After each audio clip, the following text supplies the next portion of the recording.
नमस्कार विद्यार्थियों,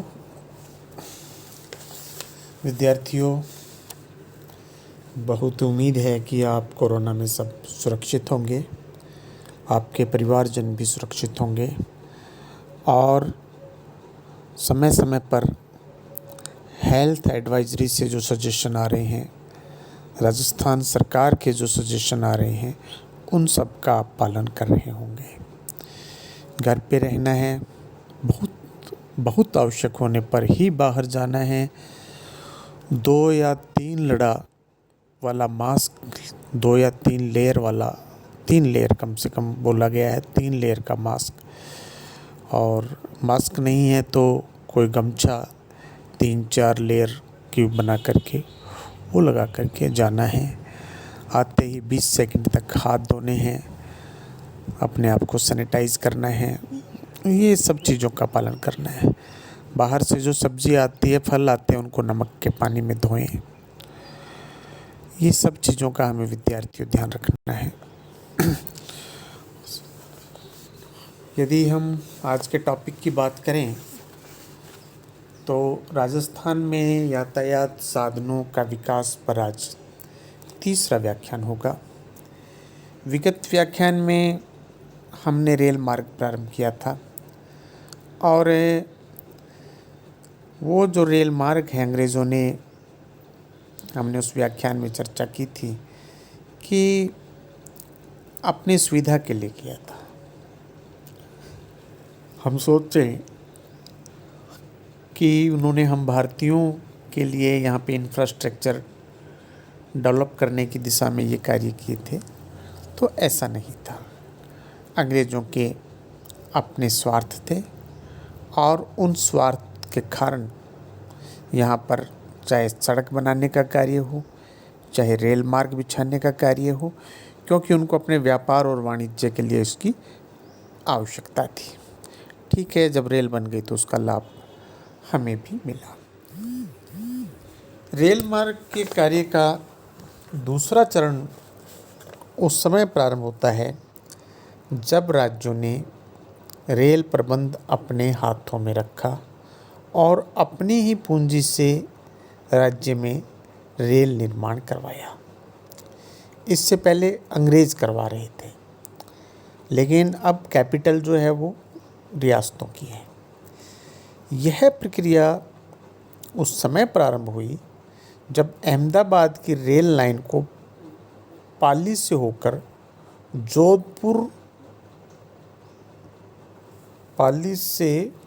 ले जाने का जोधपुर राज्य का अनुरोध इस आधार पर अस्वीकृत हो गया कि इससे रेल मार्ग 11 किलोमीटर लंबा हो जाएगा और अधिक खर्चीला हो जाएगा।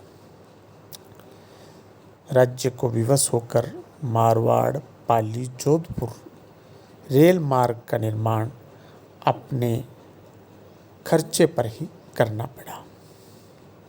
ठीक है, अब बात को समझ रहे हैं कि अंग्रेज़ों को जब वो रेलवे लाइन लानी थी जोधपुर, और स्टेट उसको कह रही है कि भी पाली होकर के जोधपुर लाए, तो अंग्रेज़ कह रहे हैं कि इससे खर्चा ज़्यादा होगा। तो फिर स्टेट यानी राज्य, रियासत को विवश होकर मारवाड़, पाली, जोधपुर का रेल मार्ग का निर्माण अपने खर्च पर करना पड़ा। इस विषय पर शोधकर्ताओं का ध्यान नहीं गया है कि अंग्रेजी सरकार ने इस रेल लाइन के निर्माण की अनुमति सरलता से नहीं दी, जबकि जोधपुर रियासत कह रही है कि हम इसके लिए पूंजी लगाने को तैयार हैं। यूँ कहे कि तत्पर था जोधपुर स्टेट बहुत अनुरोध करने पर, तथा अजमेर के सेठ सुमेर मल उमेद मल द्वारा 3 लाख की अमानती राशि देने पर अंग्रेज़ सरकार ने रेल लाइन के सर्वेक्षण और निर्माण का कार्य प्रारंभ किया।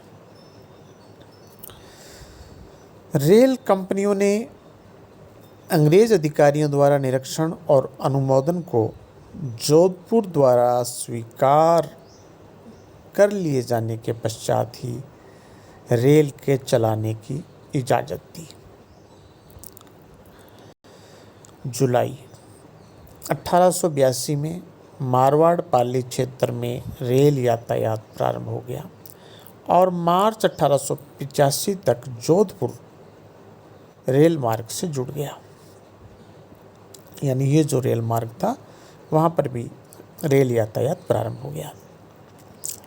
रेल के निर्माण और विस्तार का खर्च अनुमान से बहुत कम हुआ।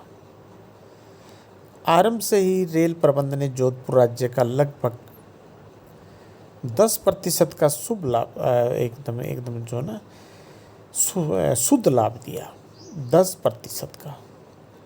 यद्यपि अंग्रेज अधिकारियों ने इसका तदर्थ कारण बताने का प्रयत्न किया। 1886-87 में जोधपुर रेलवे ने 11.93% का शुद्ध लाभ दिया। अंग्रेज सरकार के पास इस तथ्य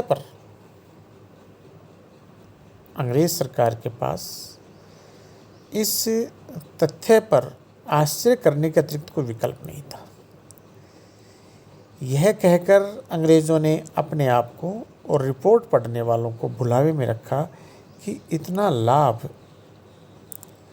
हमेशा नहीं हो सकता, स्थायी नहीं हो सकेगा, क्योंकि टूट फूट और पटरी तथा डिब्बों को जो मेंटेनेंस करने का जो खर्चा है वो काफ़ी होता है। उनकी यह भविष्यवाणी सही भी निकली।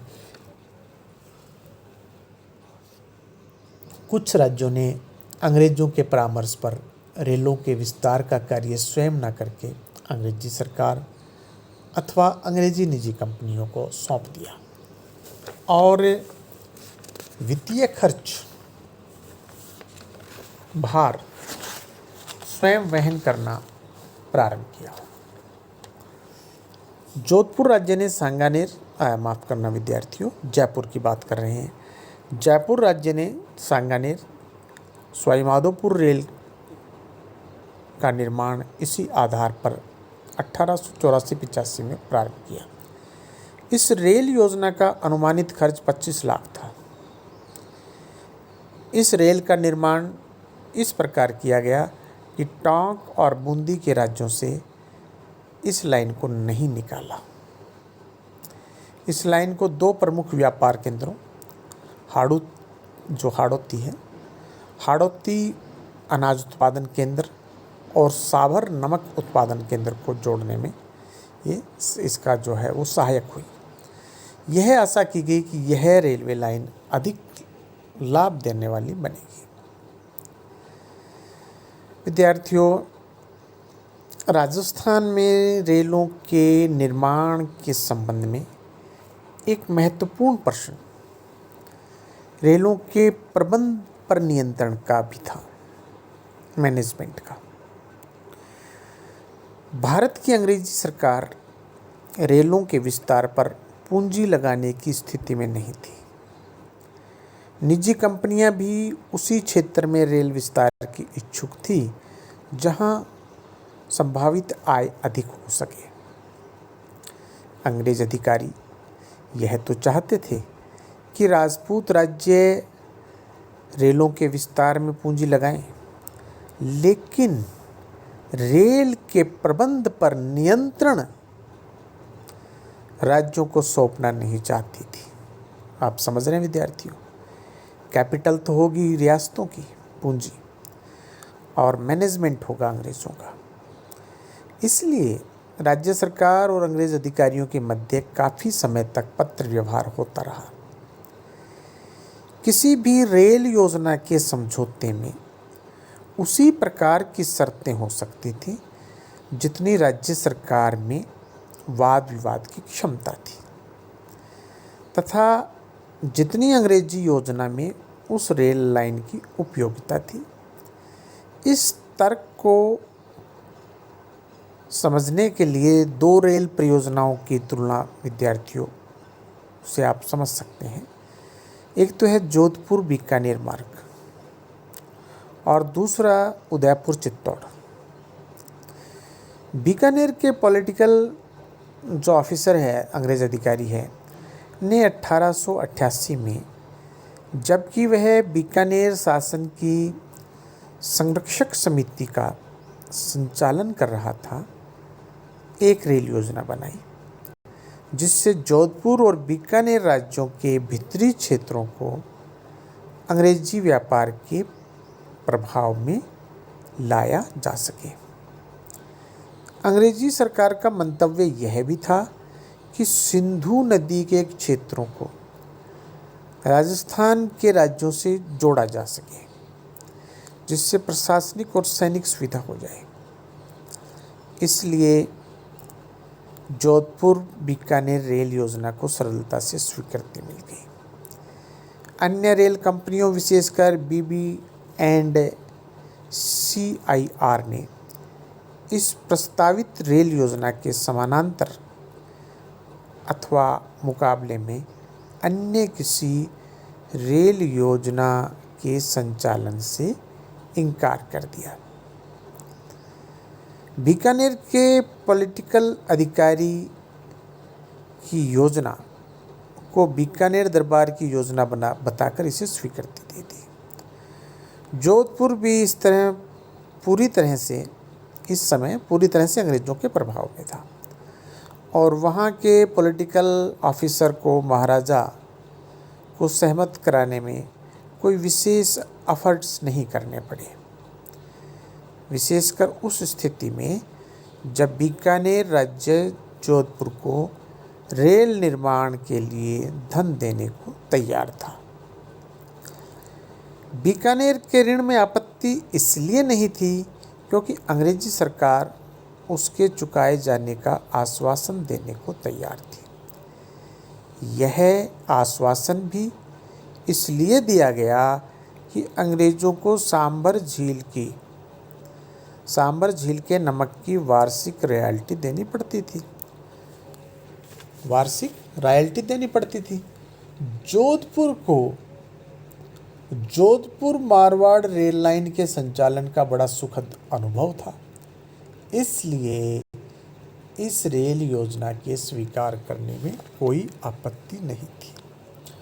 कुछ विलंब हुआ, वो इस कारण से हुआ कि अंग्रेजी सरकार ने इस रेल के क्षेत्रों पर दीवानी तथा फौजदारी न्याय का अधिकार लेने की मांग की। दोनों में से कोई भी राज्य अंग्रेजी इच्छा को रोकने की स्थिति में नहीं था। दोनों राज्यों के साथ पृथक पृथक समझौते 1889 में कर लिए गए। जोधपुर राज्यों के क्षेत्रों से रेल निर्माण प्रारंभ होगा और उसका नियंत्रण जोधपुर दरबार को दे दिया। भारत सरकार अपने अधिकारियों से इस रेल योजना का इंस्पेक्शन करवा सकती थी। भारत सरकार का मतलब है अंग्रेजी सरकार से। अपने क्षेत्रों के संचालन का व्यय और लाभ राज्य सरकारों को उपलब्ध होने की बात जो है वो तय हो गई। जोधपुर बीकानेर लाइन का 1889 में निर्माण प्रारंभ हो गया और 1905 में यह 1280 किलोमीटर लंबी लाइन थी, जिसमें 740 किलोमीटर जोधपुर, 392 किलोमीटर बीकानेर और 198 किलोमीटर सिंध में अंग्रेजी सरकार के नियंत्रण में थी। यह रेलवे लाइन विभिन्न चरणों में जनता के लिए खोली गई और प्रारंभिक कुछ वर्षों को छोड़कर 10% लाभ देती रही। 1906 में इसका संचालन व्यय कुल आय का 42% के लगभग था, जो अंग्रेजी सरकार और निजी अंग्रेजी रेल कंपनियों के खर्चे के अनुपात में बहुत कम था। 1899 के जब भीषण अकाल पड़ा, उसमें रेल लाइन ने अच्छी भूमिका निभाई और पशुधन की अत्यधिक हानि को कम करने में सहायता दी। कालांतर में अंग्रेजी वस्तुओं की बिक्री और उत्पादन और कृषि उत्पादन का निर्यात इस क्षेत्र से काफ़ी बढ़ गया। तो ये रेल अकाल की स्थिति में काफ़ी लाभदायक भी है। यदि हम सांगानेर सवाई माधोपुर रेल के प्रबंध का संचालन जोधपुर बीकानेर अथवा जोधपुर मारवाड़ रेल लाइन के प्रबंध संचालन से तुलना करें तो सहज अनुमान लगा सकते हैं कि अंग्रेजी प्रबंध कितना खर्चीला और कम लाभदायक था। 1906 में BB&CIR और जयपुर दरबार में सांगानेर सवाई माधोपुर रेल के संचालन के संबंध में अनुबंध हुआ। उसके अनुसार सवाई माधोपुर रेल खर्च आय के उसी अनुपात में होगा जो BB&CIR का सामान्य व्यय प्रतिशत था। इसके अतिरिक्त दरबार ने पुलिस बल का खर्च वहन करने का उत्तरदायित्व भी स्वीकार कर लिया। स्थानीय जनता को रेल में नौकरी के अवसर भी सीमित ही थे। ऐसा नहीं है कि लोगों को नौकरियां उपलब्ध सर्व सुविधा से उपलब्ध थी। स्थानीय लोगों के लिए अवसर सीमित थे क्योंकि अनुबंध में यथासंभव शब्द का प्रयोग हुआ था और जो भर्ती थी, अपॉइंटमेंट्स थी जो इस रेल डिपार्टमेंट में, वो इंग्लिश कंपनी के द्वारा की जाती थी। अनुबंध की धारा 7 और 24 के अनुसार कुछ अन्य खर्च की मदें भी जयपुर दरबार को सौंपी जा सकती थी। इसलिए कोई आश्चर्य की बात नहीं है कि राम सिंह की मृत्यु के पश्चात जयपुर के शासकों को बहुत से प्रशंसा पत्र दिए गए, तो जोधपुर अथवा अन्य राज्य जो है उनको सरलता से नहीं मिलते थे। जोधपुर रेलवे लाइन में जोधपुर के निवासियों को अधिक नौकरी के अवसर उपलब्ध थे, जबकि जयपुर में ऐसा नहीं था। जोधपुर ने अलग कंडीशंस तय कर ली अपनी और जयपुर की अलग कंडीशंस हैं, तो उसका प्रभाव, उन धाराओं का, उन नियमों का प्रभाव रेलवे की भर्ती पर भी है। से इस अगले व्याख्यान में बहुत बहुत धन्यवाद।